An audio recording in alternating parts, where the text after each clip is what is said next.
আসসালামু আলাইকুম। নতুন আরেকটি মজার রেসিপি নিয়ে হাজির হয়ে গেলাম।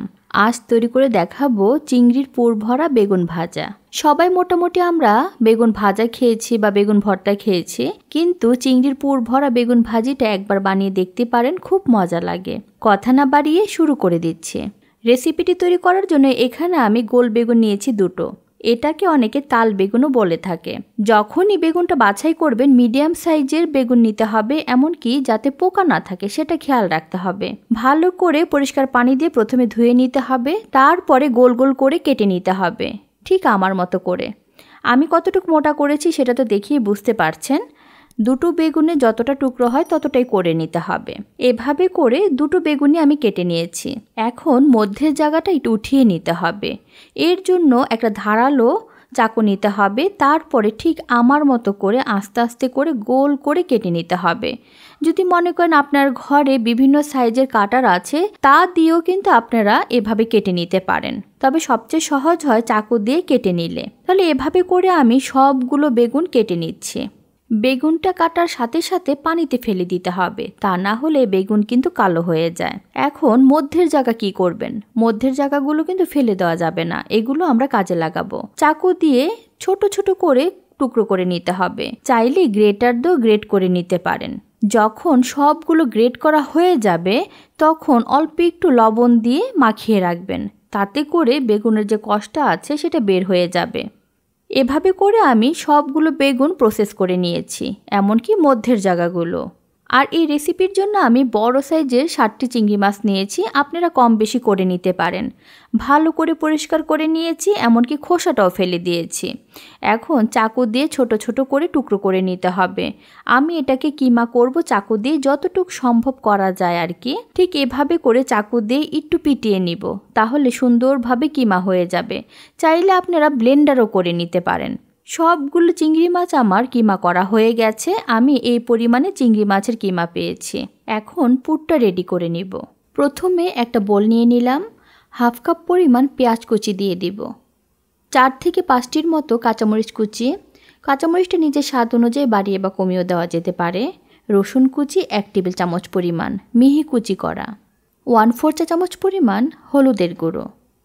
হাফ চা চামচ পরিমাণ মরিচের গুঁড়ো। যেটা বললাম, মরিচের পরিমাপটা নিজের স্বাদ অনুযায়ী বাড়িয়ে বা কমিয়েও দিতে পারেন। স্বাদ মতো লবণ দিয়ে দিতে হবে। লবণটা দিয়ে ভালো করে মেখে নিব, তাহলে সবগুলো উপকরণ নরম হয়ে যাবে। সাথে দিয়ে দিব কুচি করে রাখা বেগুনগুলো। দেওয়ার আগে অবশ্যই চালনি দিয়ে একটু ধুয়ে নেবেন, এমনকি পানিটা ঝরিয়ে দিবেন, যাতে করে লবণটা চলে যায়।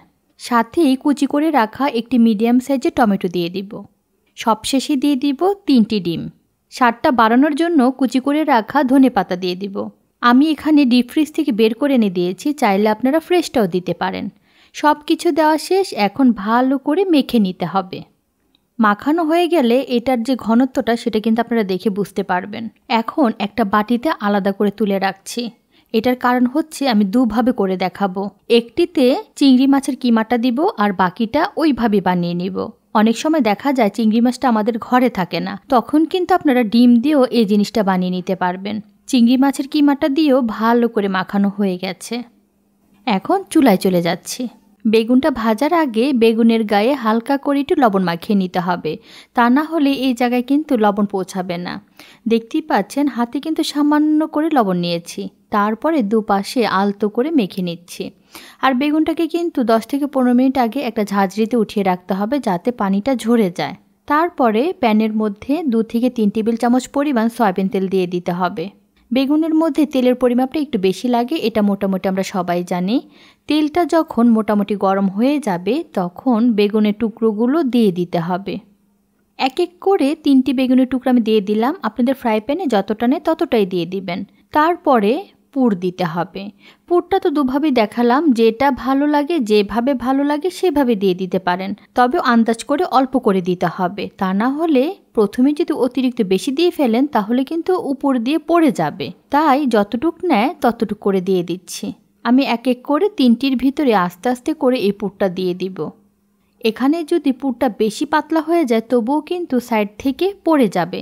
নিশ্চয়ই খেয়াল করেছেন, সাইড থেকে কিন্তু একটু পড়া শুরু করে দিয়েছে। যখন পড়ে যাবে তখন কোনো সমস্যাই নেই, একটু শক্ত হলে এটা লেগে যাবে, এটা ভয় পাওয়ার কোনো কিছু নেই। সাইডের যে ডিমগুলো পড়ে যাবে একটু শক্ত হওয়ার পরে একটা চামচ অথবা একটা খুন্তি দিয়ে ঠিক এইভাবে নিয়ে নেবেন। এখন আর কোনোই কাজ নেই, এখন শুধু ভাজার কাজ। ভাজার ক্ষেত্রে যদি একটু তাড়াতাড়ি হওয়াতে চান তাহলে 2 থেকে 3 মিনিটের জন্য এক পাশ একটু ঢাকনা দিয়ে দিবেন। এক পাশ যখন একটু সিদ্ধ হয়ে যাবে অপর পাশটাও উল্টিয়ে দিয়ে আবার একটু ঢেকে দিবেন। এটা হচ্ছে যদি আপনারা তাড়াতাড়ি করতে চান, তা না হলে বেগুন কিন্তু না ঢাকলেও চলে। আর চিংড়ি মাছটা তাড়াতাড়ি সিদ্ধ হয়ে যায়, এমনকি ডিমটাও সিদ্ধ হয়ে যাবে। আমি কিন্তু অপর পাশটা উল্টিয়ে দিয়েছি। এখন কালারটা নিজের খুশি মতো করে নেবেন। বেগুনটা যখন পুরোপুরি সিদ্ধ হয়ে যাবে, নিজের পছন্দ মতো কালার চলে আসবে, তখন আমরা নামিয়ে নিব। চুলার আঁচটা মিডিয়াম করে রাখতে হবে। বেগুনের কোয়ালিটির উপরে ডিপেন্ড করেও কিন্তু সময় কম বেশি লাগতে পারে, তাই যতক্ষণ পর্যন্ত না বেগুনটা নরম হয়ে যায় ততক্ষণ কিন্তু আপনাদের ভাজতে হবে। অতিরিক্ত বেশি তাপ দিয়ে ফেললে কালারটা কিন্তু নষ্ট হয়ে যাবে, সেদিকে খেয়াল রাখতে হবে। আর নিচে খেয়াল করেছেন যতটুকু আমি তেল দিয়েছিলাম তা কিন্তু শুষে নিয়েছে বেগুনগুলো, সেজন্যই বলেছিলাম বেগুনে কিন্তু তেল একটু বেশি লাগে। বেগুন যদি কম তেলে ভাজেন তাহলে কিন্তু খেতে ভালো লাগবে না। আর সাইডটা ঠিক এইভাবে চেক করে নেবেন সিদ্ধ হয়েছে কিনা। সম্পূর্ণ ভাজা হয়ে গেছে, এখন এক এক করে নামিয়ে নিচ্ছি। তারপরে এভাবে করে সবগুলো বেগুন ভেজে নেবেন। গরম গরম ভাতের সাথে অথবা খিচুড়ির সাথে খুব ভালো লাগে। দেখতে কিন্তু খুব সুন্দর লাগছে, খেতেও কিন্তু খুব মজা। একবার ট্রাই করে দেখতে পারেন। রেসিপিটি ভালো লাগলে একবার হলো বাসায় ট্রাই করবেন। ভালো লাগলে অবশ্যই একটা লাইক দিবেন, শেয়ার করবেন এবং আমার চ্যানেলকে সাবস্ক্রাইব করবেন। সবাই ভালো থাকবেন। আল্লাহ হাফেজ।